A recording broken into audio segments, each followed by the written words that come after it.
अपने नैतिक मूल्यों की समझ और इतिहास का अध्ययन ही हमें श्रेष्ठ मनुष्य बनाता है। नमस्कार और स्वागत है एक बार फिर से आप सभी का UPSC career point get online platform पे।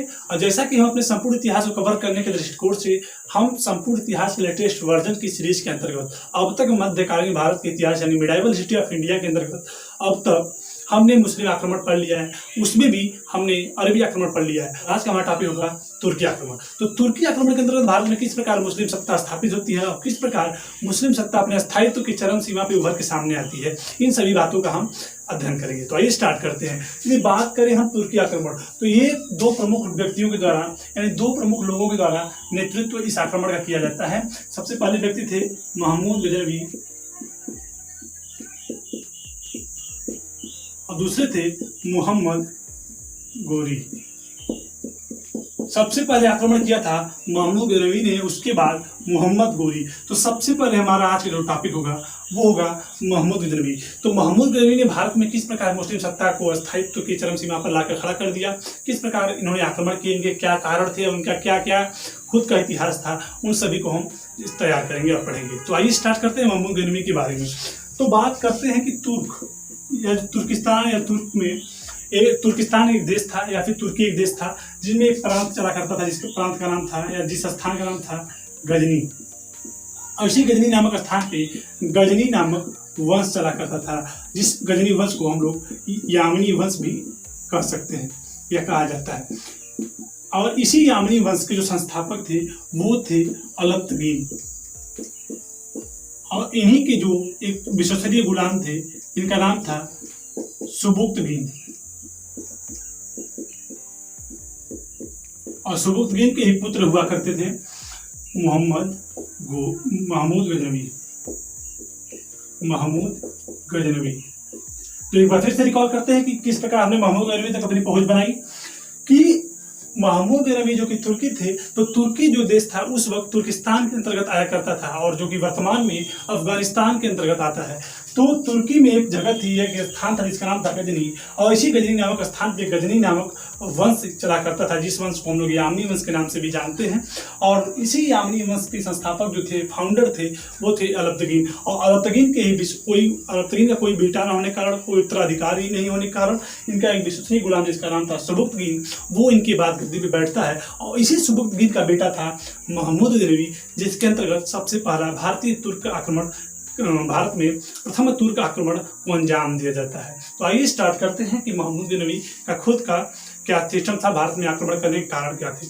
तो बात अगर यदि हम करें कि महमूद गजनवी से पहले भी जो इनके पिता थे सुबुक्तगीन, भारत में आक्रमण किया करते थे। भारत में नहीं बल्कि अब हम बात करें कि भारत की उस वक्त जो सीमा रेखा थी वो पेशावर से शुरू हुआ करती थी। पेशावर तक हमारे भारत की सीमाएं चलती थी। और इसी पेशावर नामक स्थान पे सुबुक्तगीन का बार बार आक्रमण हुआ करता था। और इसी पेशावर पर जो उस वक्त के जो शासक थे, हिंदू राजा थे, उनका नाम था राजा जयपाल। इस पेशावर नामक स्थान पे शासन करते थे राजा जयपाल। और जब जब सुबुक्तगीन का आक्रमण पेशावर पे हुआ करता था तब तब उनको राजा जयपाल के द्वारा शिकस्त खानी पड़ती थी, वो बार बार उनकी हार हुआ करती थी। तो इस प्रकार कई बार आक्रमण होने के कारण और कई बार लगातार हारने के कारण एक बार 998 ईस्वी में यानी कि सन 998 ईस्वी में एक बार पुनः सुबुक्तगीन का आक्रमण होता है। कहाँ?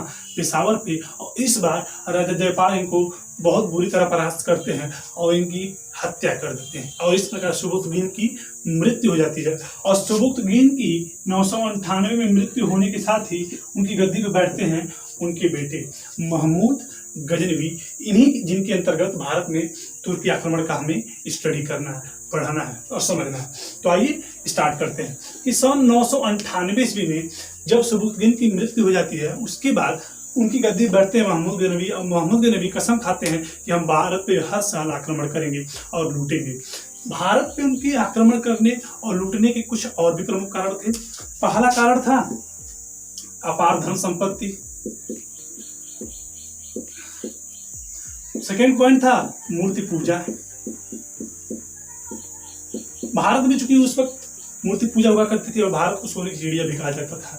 और चूंकि मुस्लिम धर्म में, इस्लाम धर्म में मूर्ति पूजा नहीं, मूर्ति पूजा को नहीं माना जाता है।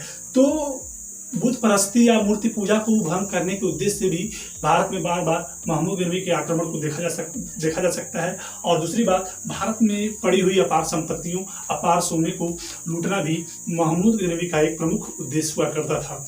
तो हर साल आक्रमण करने के उद्देश्य से सबसे पहला जो आक्रमण करते हैं महमूद गजनवी, उससे हम स्टार्ट करते हैं कि भारत में किस प्रकार महमूद गजनवी आक्रमण अपना स्टार्ट करते हैं। तो आइए स्टार्ट करते हैं इस बात को। इस सन सबसे पहला इन्होंने आक्रमण किया 1000 ईस्वी में, और वो किया राजा जयपाल के विरुद्ध। लेकिन ये युद्ध कोई निर्णायक युद्ध साबित नहीं हुआ, इसमें कोई रिजल्ट नहीं देखने को मिला। इसके बाद ठीक अगले साल यानी 1001 ईस्वी में पुनः राजा जयपाल के विरुद्ध आक्रमण करते हैं कौन? महमूद गजनवी। और इस युद्ध में राजा जयपाल की हार होती है, और इनकी हार के पश्चात इनके संपूर्ण साम्राज्य पर अब शासन होता है महमूद गजनवी का। और महमूद गजनवी चूंकि अपने पिता का बदला ले चुके थे, लेकिन फिर भी अपनी कसम के अनुसार वो हर साल भारत में आक्रमण करते हैं। देखते हैं कि महमूद गजनवी का जो शासन काल देखने को मिलता है, महमूद गजनवी का जो भारत में शासन काल या आक्रमण काल देखने को मिलता है, वो 1000 से 1027 ईस्वी तक है।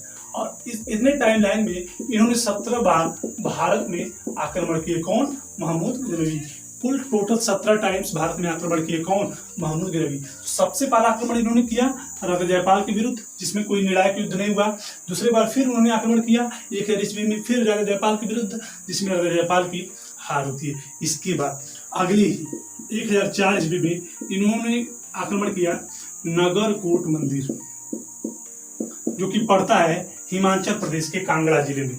नगरकोट मंदिर पर आक्रमण करते हैं। इसके बाद इन्होंने 1008 ईस्वी में राजा जयपाल के बेटे, जिसका नाम था आनंदपाल, इसको परास्त करते हैं, इसको हराते हैं। इसके बाद 1011 से 1012 तक मथुरा, उज्जैन के मंदिरों पे आक्रमण करते हैं और वहां पे लूटपाट मचाते हैं।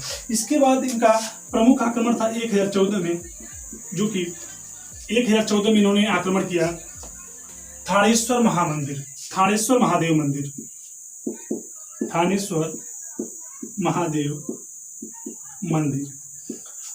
1025 में इनका सबसे महत्वपूर्ण आक्रमण था, जो कि गुजरात के सोमनाथ मंदिर, गुजरात के सोमनाथ मंदिर पे देखने को मिलता है।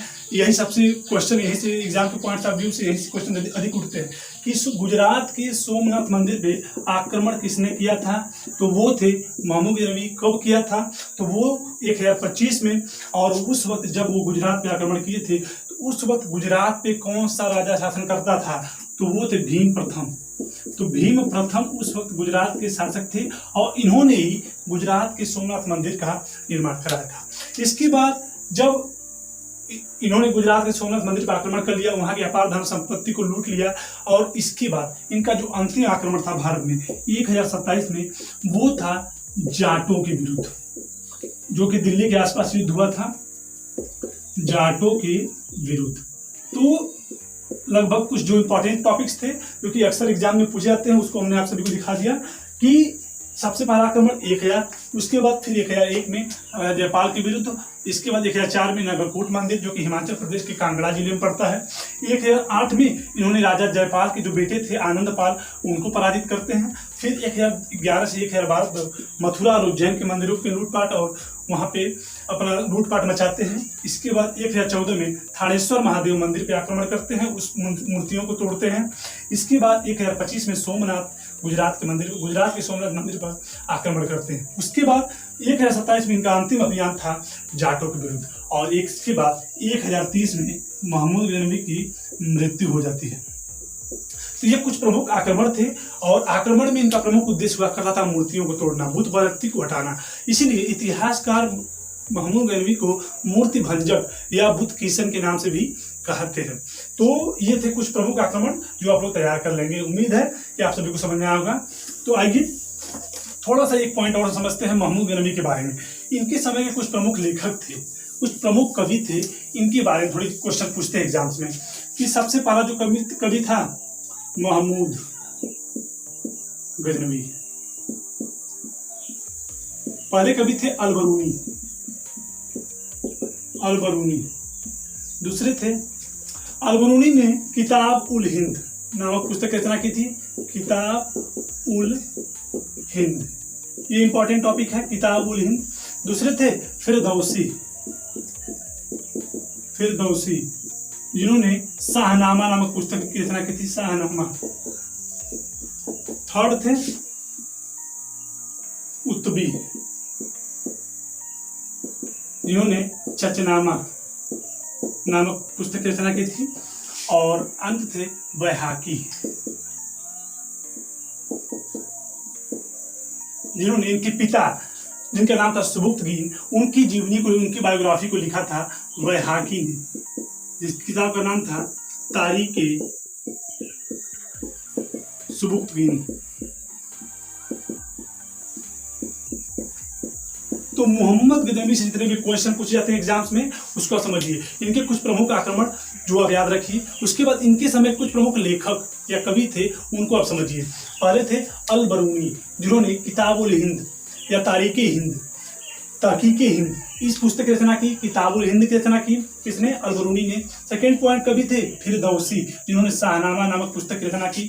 थर्ड पॉइंट थे उत्बी जिन्होंने चचनामा नामक पुस्तक की रचना की। और अंत में थे बैहाकी जिन्होंने इनके पिता की बायोग्राफी को लिखा, जिसका नाम था तारीके सुबुक्तगीन। तो ये कुछ मोस्ट इंपॉर्टेंट टॉपिक्स थे, कुछ मोस्ट इंपॉर्टेंट पॉइंट्स थे जो मोहम्मद गजनवी से संबंधित है, रिलेटेड है। तो उम्मीद है कि आप सभी लोग इसको अच्छे से तैयार कर लेंगे, पढ़ लेंगे और समझ में आएगा, तो आप बिल्कुल अच्छे से इसको तैयार भी कर लेंगे। तो आज हमने अपना तुर्की आक्रमण के अंतर्गत मोहम्मद गजनवी के संपूर्ण आक्रमण को, उनके समय की तत्कालीन घटना, उनकी घटनाओं को पढ़ लिया, समझ लिया और तैयार कर लिया। तो उम्मीद है आप सभी को समझ में आएगा। अगले वीडियोज में हम लोग पढ़ेंगे मोहम्मद गोरी। तब तक के लिए नमस्कार और पढ़ते रहिए। धन्यवाद।